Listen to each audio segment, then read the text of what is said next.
ये है Darbhanga news express. आप देख रहे हैं नंबर 1 स्थानीय न्यूज चैनल। एक बार सेवा का मौका अवश्य दें। होटल विजय, GN गंज, नियर पंजाब नेशनल बैंक, लहरिया सराय, दरभंगा। कॉन्फ्रेंस, विवाह एवं अन्य अवसरों के लिए हमारे यहाँ AC, non AC, marriage hall, conference hall, विवाह मंडप एवं स्पेशल डेकोरेशन की व्यवस्था उपलब्ध है। AC एवं नॉन AC कमरों के साथ पाए सुकून। व्यवस्थित पार्किंग के साथ साफ सफाई का उत्तम प्रबंध। 9065252326, 9430061924।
संग्रहालय सप्ताह हम लोग मनाते हैं आम लोगों में, जनता में अपने धरोहर की संरक्षण के लिए लोग इसमें जागरूकता आवे, इसके लिए हम लोग हर साल मनाते हैं।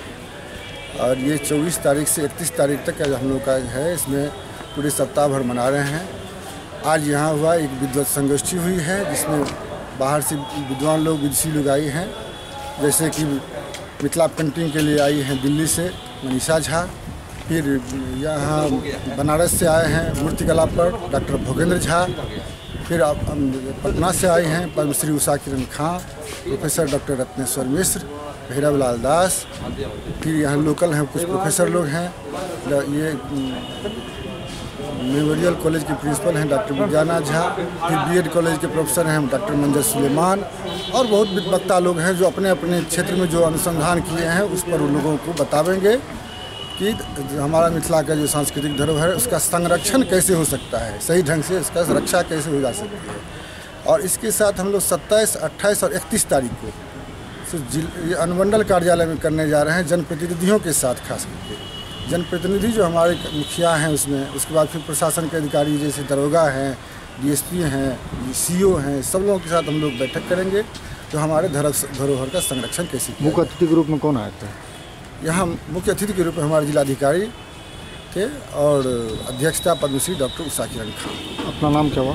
डॉक्टर शिव कुमार मिश्र, प्रभारी में यहाँ हूँ, सहायक संग्रहालय अध्यक्ष, महाराजा लक्ष्मीश्वर सिंह संग्रहालय। सप्ताह मनाया जा रहा है और इसमें हम लोगों ने जो पूरे मिथिलांचल के क्षेत्र के जो विद्वान हैं, अपने अपने क्षेत्रों के शोधकर्ता हैं, उन सभी लोगों को बुलाया है यहाँ संग्रहालय में, और यहाँ उनके विचार सुन रहे हैं हम लोग कि जो हमारी धरोहर है, कला है, संस्कृति है, उसका संरक्षण संवर्धन किस प्रकार से किया जाए, उसी से संबंधित एक कार्यक्रम है, पूरे एक सप्ताह तक चलेगा।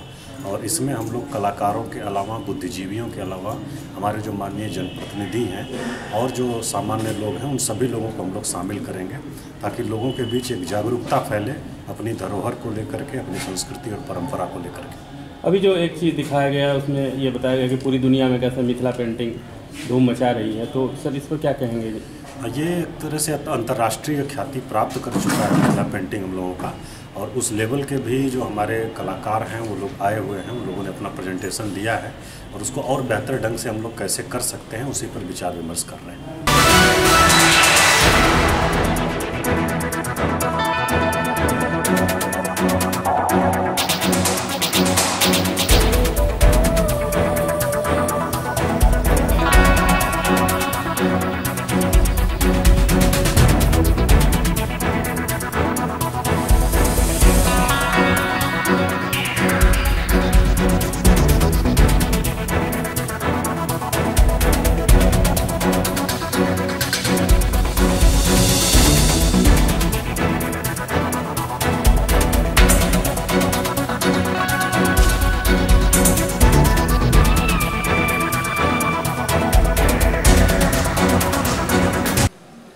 सम्माननीय अध्यक्षकाला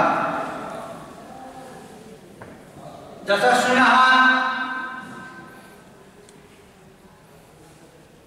विद्यानुरागिणश्च प्रतिकुलपतयः डॉक्टर चंद्रेश्वर सिंह महाभागा मुख्यातिथिरूपेण विराजमाना पूर्वकुलपतयः कविकुलचूडामणयः विशिष्टा डॉक्टर विद्याधर्मसिंह महाभागा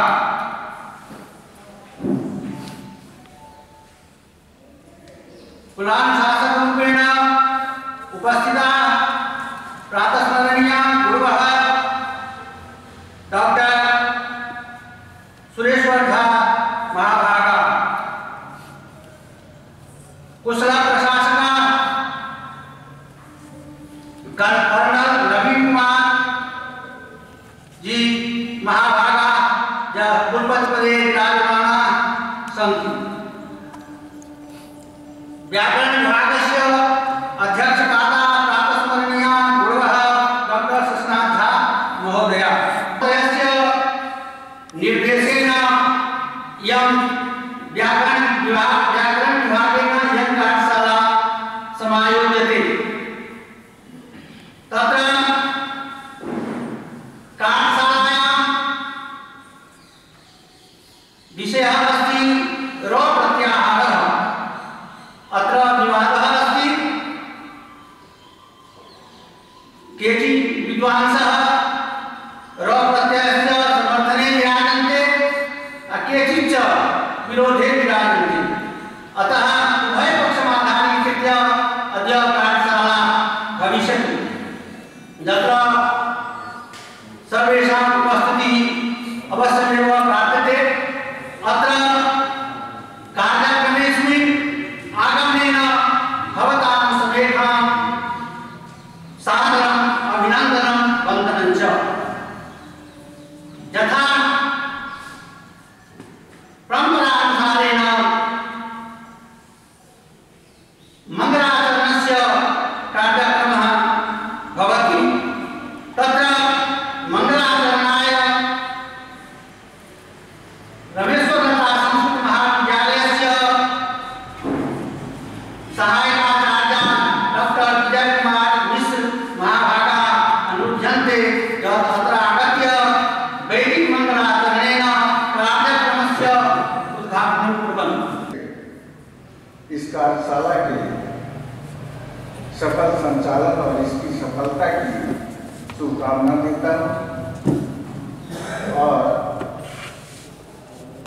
आशा करता हूँ कि विश्वविद्यालय निकट भविष्य में संस्कृत के विभिन्न विधाओं के अतिरिक्त भी जिन विषयों को विश्वविद्यालय में शिक्षण प्रशिक्षण के लिए चुना गया है उन विषयों में भी इस प्रकार की कार्यशाला का विश्वविद्यालय आयोजन करेगा ताकि हमारे शिक्षक छात्र उन विधाओं में भी लाभान्वित हो सकेंगे। ऐसी कार्यशालाओं से, ऐसे सेमिनार से, भाषण प्रतियोगिता से या विभिन्न प्रकार के डिबेट डिस्कशन में उन लोगों को भी मौका मिले। जब हम उनकी सारी सुविधा का प्रबंध कर रहे हैं, उनकी पदोन्नति की व्यवस्था कर रहे हैं, तो उन्हें भी इस प्रकार का अवसर प्रदान करना विश्वविद्यालय का दायित्व है।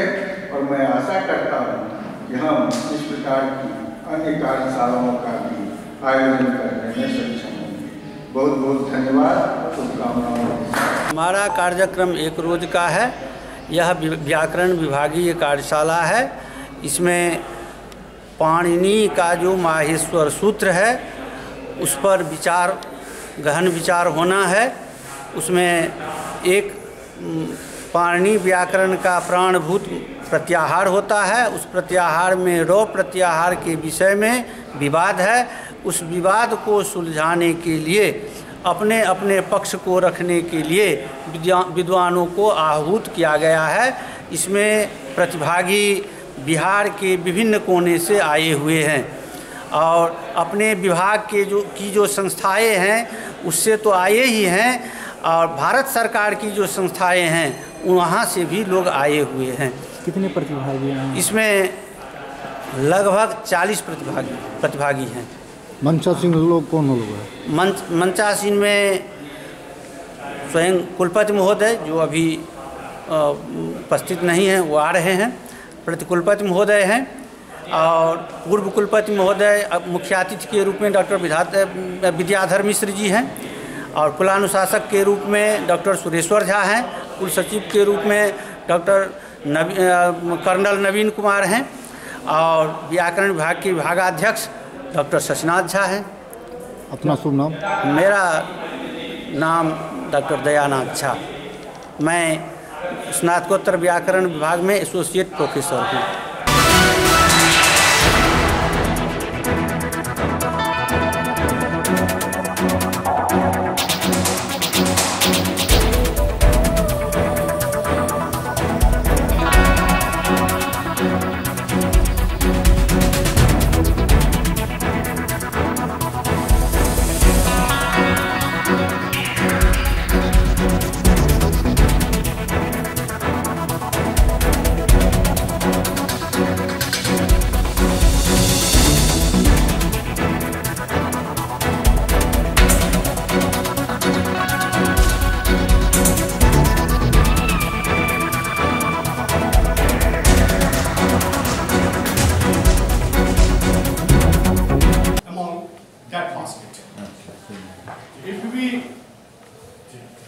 take a decision that only one course be adopted in the university, then it is not a choice to this. Then it will be converted into compulsory course. So choice to this is the student must have choice, more than one choice, more than two choices. And since it is a skill enhancement course, so the university will look that student may choose such course which develop, enhance their skill. आज शुरू कर लेंगे तब इस problem को हम लेंगे तो हमको लगता है कि सॉल्व होते होते उसका आधा निकल जाएगा। तो मिथिला विश्वविद्यालय हमेशा से पहले से बहुत तैयारी करके रखती है और CBCS को कम से कम करती ही है और करके अभी AECC हम निर्णय लेते हैं और फॉलो दूसरे विश्वविद्यालय भी उसको करते आ रहे हैं। तो हमारे साथ ये संकट था तो हमने इसलिए आप लोगों की बैठक बुलाई है।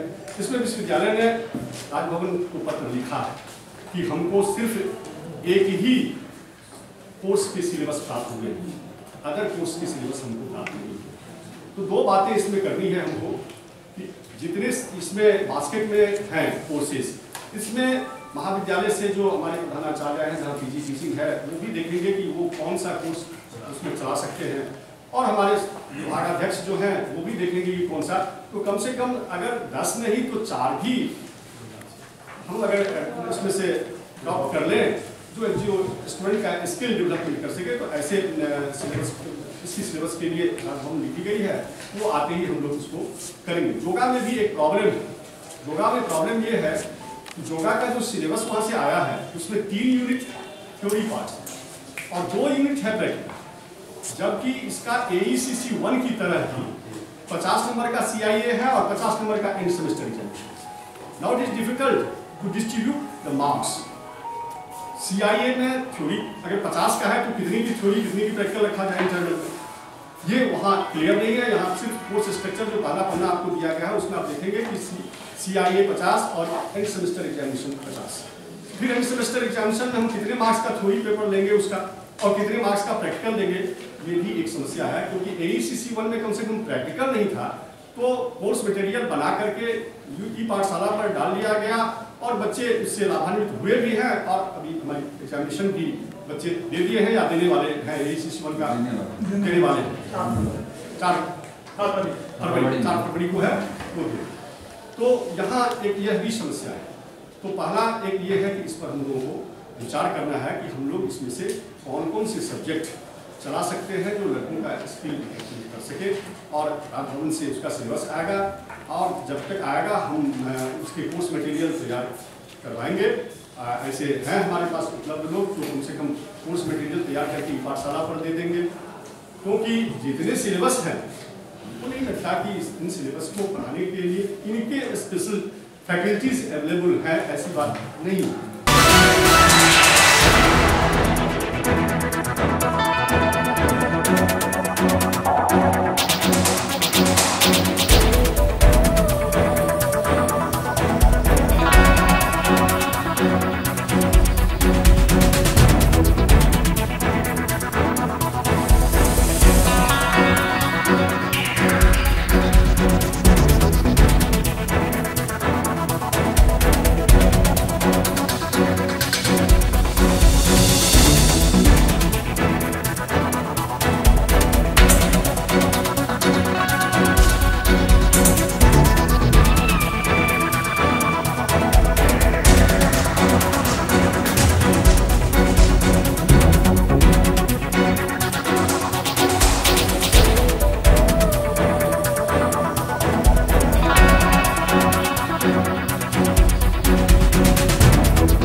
आज जो है सो हमारे जननायक कर्पूरी जी का महापर्व है, उनका ये पावन जन्मदिन है। हम लोग दूर दूर से पूरे दरभंगा से सभी प्रखंड के जितने नाई भाई हैं, जितने प्रखंड अध्यक्ष हैं, हम सब उपस्थित होकर उनके जन्मदिन की बधाई और उनके अमृत की कामना करते हैं और उनकी शांति प्रदान के लिए भगवान से प्रार्थना करते हैं। और हमारे दो मांगे जो हैं, पहली मांग है कि कर्पूरी जी को भारत रत्न और नाई जाति को अनुसूचित जाति का दर्जा मिले, जो आज तक जो हम लोगों से 6 दशक से अधिक समय बीत गया है, लेकिन आज तक बिहार सरकार और देश के महामहिम ध्यान तक नहीं देते हैं। इसलिए कि नाई जात किसी 10 गांव में 2 घर है, इसके पास संख्या तो है नहीं जो कुर्सी ये प्रधानमंत्री बनाएगा। लेकिन मैं पूछता हूँ, सामाजिक न्याय की क्या यही परिभाषा होती है? कोई अल्पसंख्यक है, कोई अगर गांव में 2 घर है तो क्या उसे न्यायपालिका में जगह नहीं मिले? क्या उसे नौकरी में जगह नहीं मिले? क्या उसे विधायिका में जगह नहीं मिले? इसलिए आप मीडिया के चैनल के माध्यम से मैं संकल्प लेता हूं कि बिहार सरकार नाई को विधानसभा में सीट लड़ाने के लिए वह सीट सुरक्षित करे, रक्षित करे। यह मेरा अधिकार है। अगर ऐसा नहीं करती है तो अभी आंदोलन चल रहा है, आगे चलकर नाई समाज पूरे देश में जितने भी नाई समाज है सब जो है सो अपना व्यवसाय को बंद करके पूरे भारत का जितना भी जो है, जो आपको संस्कृति में जो कार्य नाई का होता आ रहा है और नाई समाज रोक देगा, जिसकी जवाबदेही देश के प्रधानमंत्री और बिहार के मुख्यमंत्री को होगी। इन्हीं चंद शब्दों के साथ मैं अपनी बात समाप्त करता हूँ। जय। क्या नाम हुआ? क्या नाम हुआ? विभीषण ठाकुर, राष्ट्रीय नाई महासभा अध्यक्ष दरभंगा। 24 जनवरी 2019 के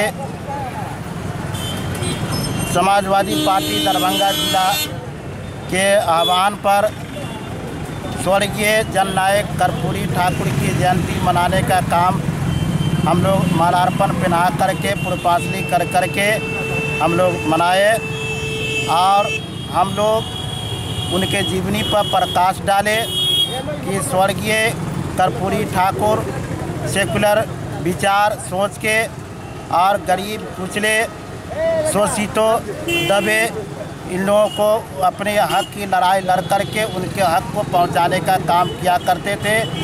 उसी तरीके से हम समाजवादी पार्टियों को भी जो है आज प्रेरणा लेना है कि स्वर्गीय कर्पूरी ठाकुर जी के मार्गदर्शन को अपनाते हुए उसी उनके दिशा निर्देश को अपनाते हुए हम लोग भी उनके प्रति अच्छा काम कर करके गरीबों की आवाज़ उठा करके उनकी हक की लड़ाई लड़ करके उनके तहत हक पहुंचाने का काम करेंगे।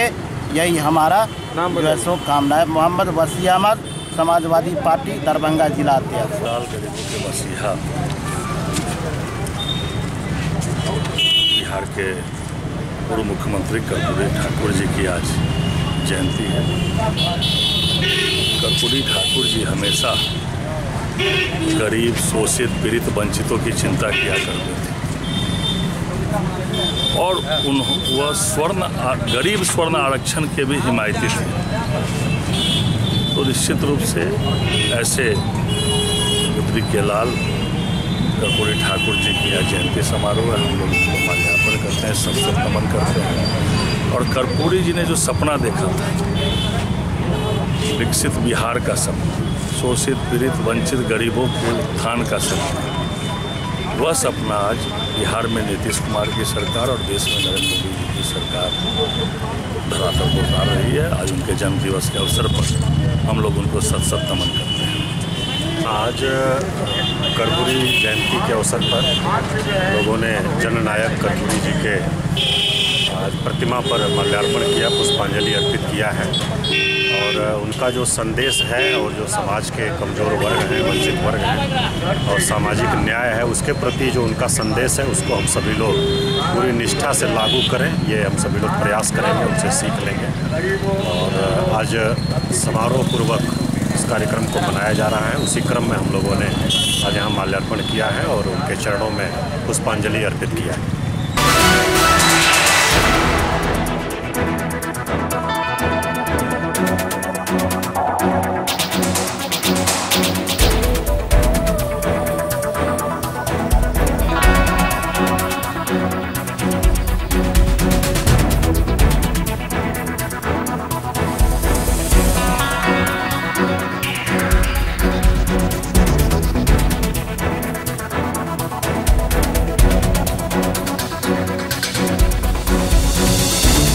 बरामद हुई है इस मामले में। इनको पता होगा कौन सा मोबाइल है, ये मोबाइल के बारे में मुझे नहीं पता। अच्छा, बरामद हुई है सिर्फ मोबाइल और एक घड़ी पर। अभी तो आरोप लग रहा है कि उसके अभिषेक के नानी का मोबाइल था, वो बरामद हुई। वही होगा शायद, हम तो जानते भी नहीं है। जो कि नहीं, तुमने कहा था कि अभी तुमने अभी जो तुमने पास मोबाइल की जो बात आ रही है वो क्या है मामला? ये जो मोबाइल जो था इनके जेबी से निकला था मोबाइल। ये अब बताए, हम भी सुन रहे हैं, ये जिनका घर है अभिषेक भैया का मोबाइल था, ये उनकी नानी का। तो क्या हुआ? वो अपने हाँ, तो पहचान कर लिए, जेब पॉकेट से निकाले तो पहचान लिए मोबाइल। क्या नाम है उनका? उनका भोलू सिंह नाम है। आपका?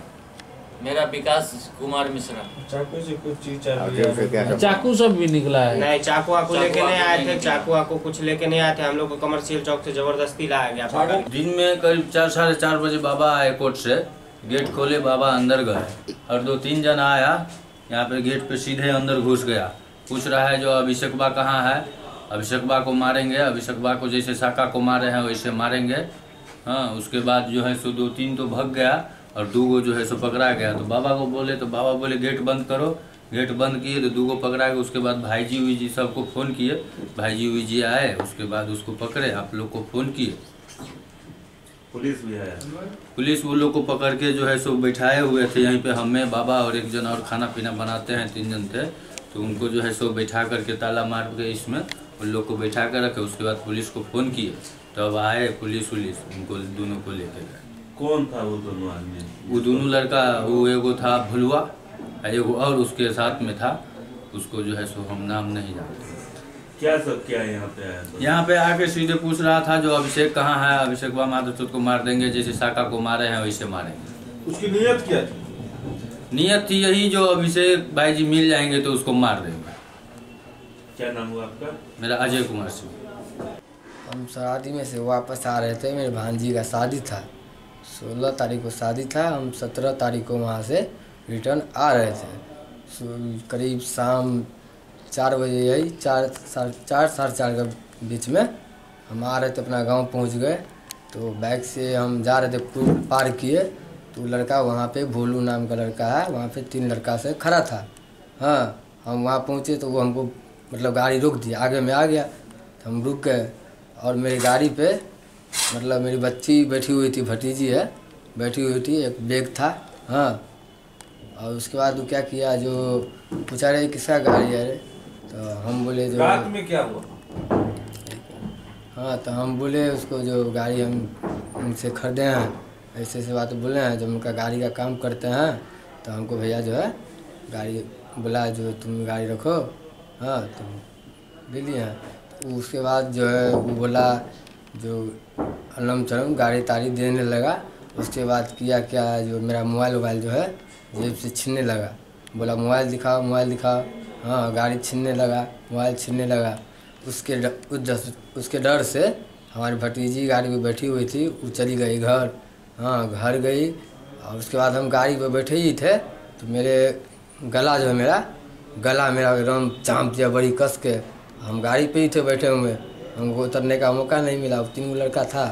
हाँ, तो एगो लड़का मतलब छुड़ाने में लगा था।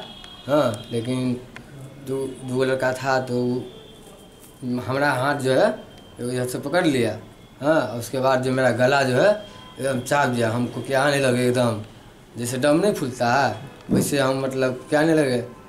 उसके बाद जब तक वो अथी हुआ तो हम मेरा गाड़ी छीनना और मेरा मोबाइल छीनना। हाँ, और यही जो तुम किसका गाड़ी है उसका गाड़ी उसके अंदर क्या करते हो काम करते हो।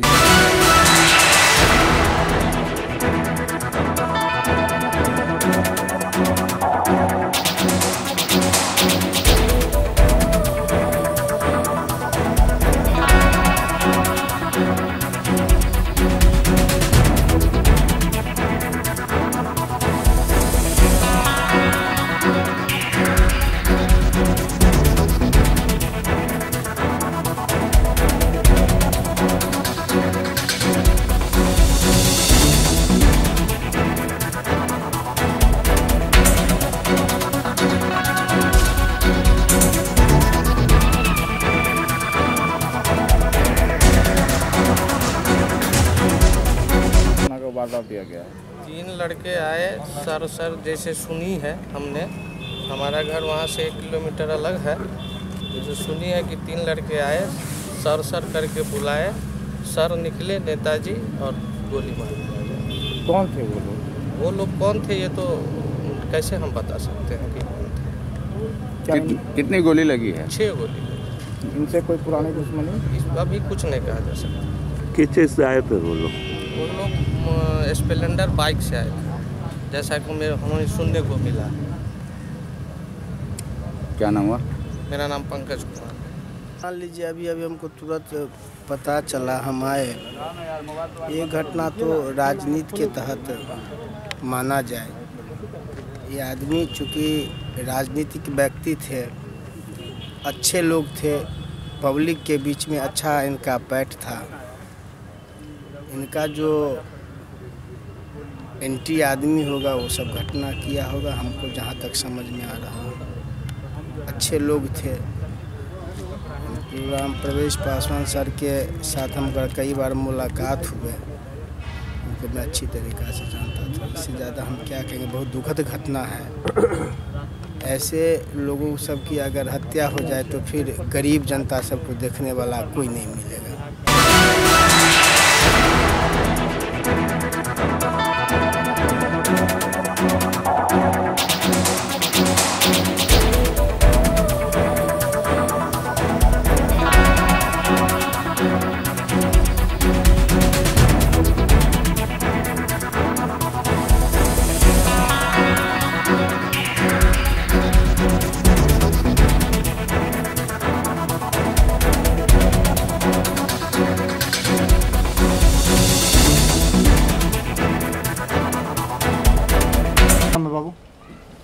ब्रजनंदन यादव। पिताजी का क्या नाम है? श्याम किशोर यादव। कहाँ घर हुआ? गौसा। चावल कहाँ से लाए, कहाँ जा रहे थे लेकर? हाँ, कहाँ से लाए, कहाँ ले जा रहे थे, बोलो ना। सच बताओ, दिक्कत नहीं हुआ तुमको? सच बताओ, क्या कहाँ से लेके जा रहे थे? वो गाड़ी खड़ा मिला था, लेकिन जगह का नाम नहीं पता। हमको ले गए यहाँ से, पलटी करा के ला रहे थे गाड़ी। कौन आदमी पलटी करवाया था? नहीं पता। कहाँ पर पलटी करवाया गया था? जगह का नाम नहीं पता। कब पलटी करवाया गया था? अरे पलटी करवा के रखा हुआ था, तुमको बोला गाड़ी लेके जाने के लिए। कितना उम्र है तुम्हारा? मुँह से बोलो ना। नहीं पता है, अंदाजा नहीं। बाबूजी क्या करते हैं? कहाँ से पकड़ाए हो? कहाँ पर, कौन थाना में? मब्बी था। क्या नाम है तुम्हारा? ब्रजनंदन यादव। कल जो है कल 22/1/19 को जो है 157 क्विंटल का उठाव मध्याह्न भोजन अंतर्गत किया गया था। कहाँ से? जिसमें जालेब SFC से, जिसमें विद्यालयों की सूची उपलब्ध कराई गई थी और निम्न स्कूलों को आवंटित मात्रा के तहत संवेदक को दिया गया था कि वो खाद्यान्न विद्यालयवार जो है विद्यालय पर पहुँचावे और उसकी प्राप्ति रसीद वो जमा करते हैं, ठीक है ना। इसी दरमियान 12 साढ़े 12 बजे जो है जिला समन्वयक का फ़ोन आया मेरे, जब हम प्रखंड में विद्यालय का अनुश्रवण कर रहे थे, निरीक्षण कर रहे थे उस समय, कि एक गाड़ी पकड़ी गई है चावल से लदा हुआ, जो आपके यहाँ उठा हुआ है। तो जी उठा हुआ है, तो देखिए वो जाले प्रखंड का बताया जा रहा है। तो फिर हम वहाँ से फिर आए यहाँ देखे गाड़ी का मिलान, फिर गाड़ी नंबर वहाँ से लिखा है जिस गाड़ी से उठा हुआ था, और जो क्वांटिटी उठा हुई थी उसका हम लिखाए उसको, जिसमें ये गाड़ी का नंबर और इस पर जो क्वांटिटी लोड की गई थी वो पाया गया। गाड़ी का नंबर क्या है? BR06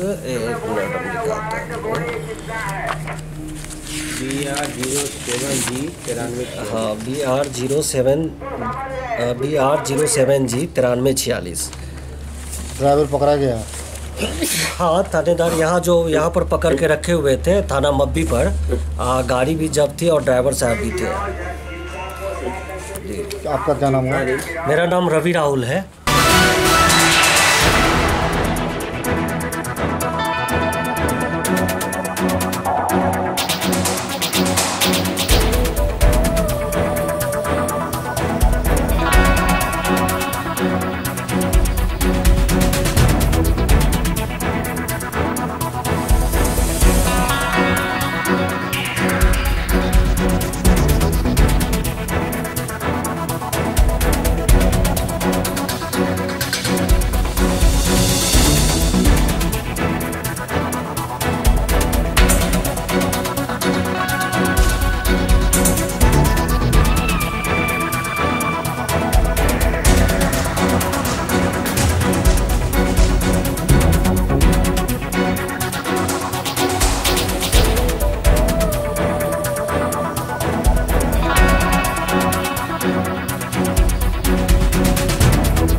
अधिकारी के आदेशानुसार वारंटियों के ऊपर छापामारी चल रही है ड्यू टू इलेक्शन, और हम लोग अभी छापामारी में लगे हुए हैं, गिरफ्तारी चल रही है। सर, ये कार्यक्रम कब तक चलेगा? ये कार्यक्रम कंटिन्यू चुनाव तक चलेगा। क्या टारगेट है पदाधिकारी? टारगेट है कि हर रोज कम से कम 10, 12, 15, 20 आदमी को गिरफ्तार करके भेजना है। सर, अपना शुभ नाम? जितेंद्र नारायण सिंह, थानाध्यक्ष विश्वविद्यालय।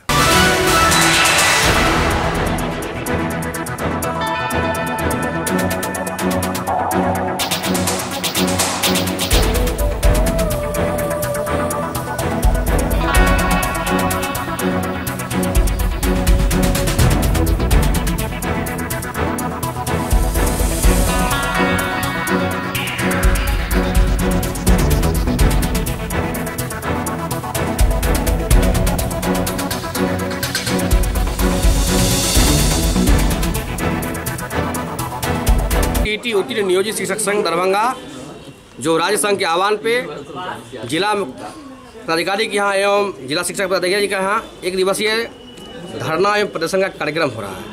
ये हमारे विभिन्न न्यायोचित मांग है जो बहुत पुराने समय से चल रहा है, लेकिन अभी तक लंबित पड़ा हुआ है, जिसपे कोई भी पदाधिकारी सुधि नहीं ले रहे हैं, जिसके विरोध में हम लोगों ने इस कार्यक्रम का आयोजन किया है।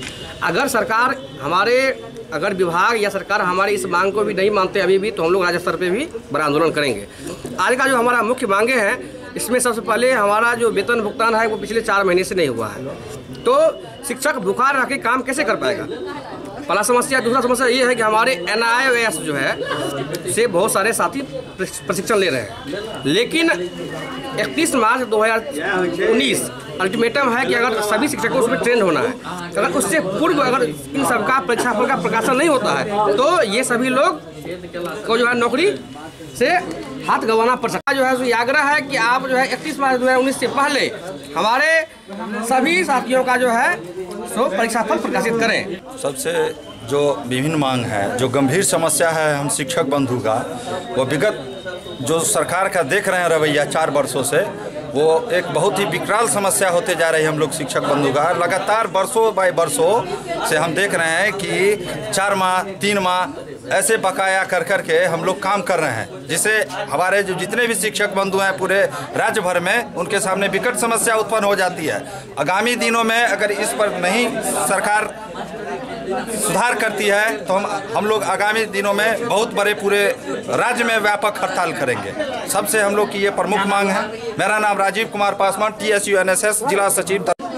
कई मुद्दों पर आए हैं, कई मांग है हमारी, जिसमें सबसे बड़ी मांग है कि अभी जो 14, 16, 15, 17, 16, 18 का जो परीक्षा हुआ है DLED का, इसमें कई हमारे साथियों को फेल कर दिया गया है, जो बहुत ही बड़ी अन्याय के साजिश के तहत किया गया है। मैं भी परीक्षा दिया हूँ, 70 में 70 सभी विषय में परीक्षा दे के आया हूँ, लेकिन 34, 35, 40 इससे ज़्यादा नंबर नहीं दिया गया है। मैं इसके तहत जो मांग मैं करूंगा सरकार से कि इतना कम नंबर क्यों दिया गया है, चूँकि चैलेंज करूंगा और RTI के तहत से उनसे मैं मंगाऊंगा। बहुत सारे साथी को फेल भी कर दिया गया है। मुद्दा तो कई है, जैसे मध्य विद्यालय में जो शिक्षक हैं 9वीं 10वीं में हैं, उन लोगों को बढ़िया बनाया जाए। वहाँ भी देख रहे हैं उन लोगों को प्रभार नहीं दिया जा रहा है, उनके साथ भी अन्याय हो रहा है। वेतन की समस्या हमारे यहाँ है, 4 महीना 5 महीना 6 महीना पर वेतन नहीं मिलता है, और फिर भी जब आता है तो 1 महीना का वेतन दिया जाता है और अखबार में बड़े बड़े अक्षरों में लिखा जाता है शिक्षकों को सौगात, शिक्षकों को खुशखबरी। अरे ये खुशखबरी क्या चीज़ का है, ये तो दुखखबरी है। 6 महीना के बाद 1 महीना का वेतन मिलता है, भुखमरी की स्थिति हमारी हो जाती है। हमारे शिक्षक साथी जो कि इसमें 13-14 एकदम नियत वेतन पे काम करता है, उसके बाद भी 6 महीना में 1 महीना का वेतन दिया जाता है। रंजन कुमार पासवान, TSU-NS संघ जिला महासचिव।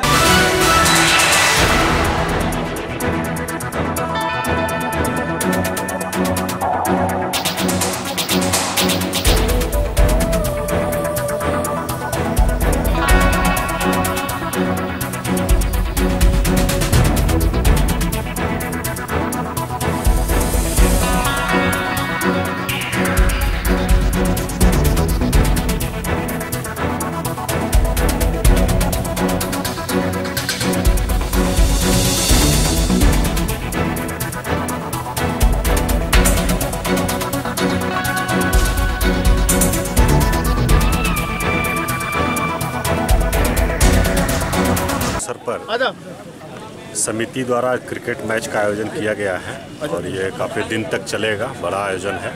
उसका आज उद्घाटन हुआ है। बच्चों में और सभी खिलाड़ियों में, हम लोगों में बहुत ही उत्साह है और बहुत खुशी की बात है कि जननायक कर्पूरी जी के जयंती के अवसर पर यह कार्यक्रम आयोजित होता है, उसमें हम सभी लोग शामिल हैं। कर्पूरी जी की जयंती है और इस अवसर पर समिति द्वारा प्रत्येक वर्ष यहाँ लाल माननीय पूर्व मुख्यमंत्री कर्पूरी ठाकुर जी के नाम पर क्रिकेट टूर्नामेंट का आयोजन होता रहा है। लगभग 20-25 दिनों तक यह टूर्नामेंट चलता है, बड़ा टूर्नामेंट है। निश्चित रूप से माननीय कर्पूरी ठाकुर जी के नाम पर यह क्रिकेट टूर्नामेंट है, इसके लिए आयोजन समिति को बहुत बहुत बधाई। और जब खिलाड़ी खेल के मैदान में रहता है तो कोई जाति संप्रदाय का भेद उसके मन में नहीं रहता है, केवल मन में रहता है जीते और कैसे जीते, और उसी जीत के लिए जो है खिलाड़ी जो है मैदान पर रहता है। तो आज कर्पूरी ठाकुर जी का जन्मदिन भी है, इसी अवसर पर क्रिकेट का आयोजन भी हो रहा है, बहुत अच्छी।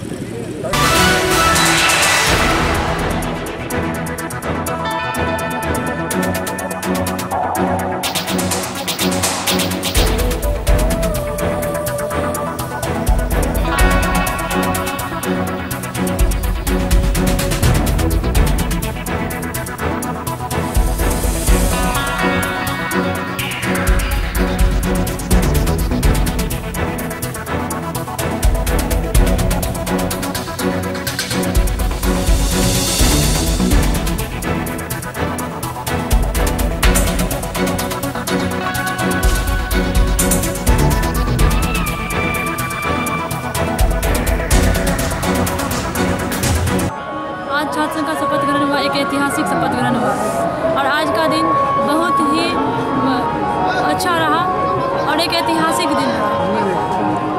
तो अभी आप लोगों का अब असल में जाके आज से कार्यकाल शुरू होगा, तो क्या आपको लगा 1 महीने में, क्या आपने देखा किस तरह के काम विश्वविद्यालय में छात्रों के लिए करने होंगे? बहुत से ऐसे मुद्दे हैं जिसमें हमें 1 महीना में हमने बहुत से ऐसे मुद्दे देखे जिनमें छात्रों की समस्या है और उस मुद्दे पे काम करना है। क्या क्या लगा आपको, क्या करना होगा? सबसे पहले प्राथमिकता क्या होगी आपकी? सबसे पहले यहाँ की प्राथमिकता होगी जो यहाँ पेंडिंग प्रमोटेड जैसी समस्या है उसको ख़त्म करना है। छात्र कैंपस में आते नहीं है, ये सबसे बड़ी समस्या है। आप लोगों को भी कहा गया है कि इसमें आपका भी योगदान होना चाहिए। जी, मेरा भी योगदान होगा। छात्र से ले वर्ग की ओर ऐसी स्लोगन लेकर के हम लोग को चलना होगा और छात्र को वर्ग की ओर लेके आने होगा। शपथ से ग्रहण आज हुआ है और एक ऐसे शुभ दिन पे हुआ है जबकि देश जो है सुभाष चंद्र बोस जी को याद कर रहा है। हम लोग का पूर्ण विश्वास है कि छात्र संघ जो है इसका सकारात्मक सहयोग होगा विश्वविद्यालय की छवि को आगे बढ़ाने में और अकादमिक वातावरण को आगे बढ़ाने में। सर, आज छात्रावास को लेकर के भी एक बैठक थी, क्या निर्णय लिए गए हैं उसमें? उस बैठक के बारे में मुझे जानकारी नहीं है क्योंकि मैं उस बैठक पर नहीं था। उसके बारे में डीएस डीन स्टूडेंट के बारे बता पाएंगे।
एक बार सेवा का मौका अवश्य दें।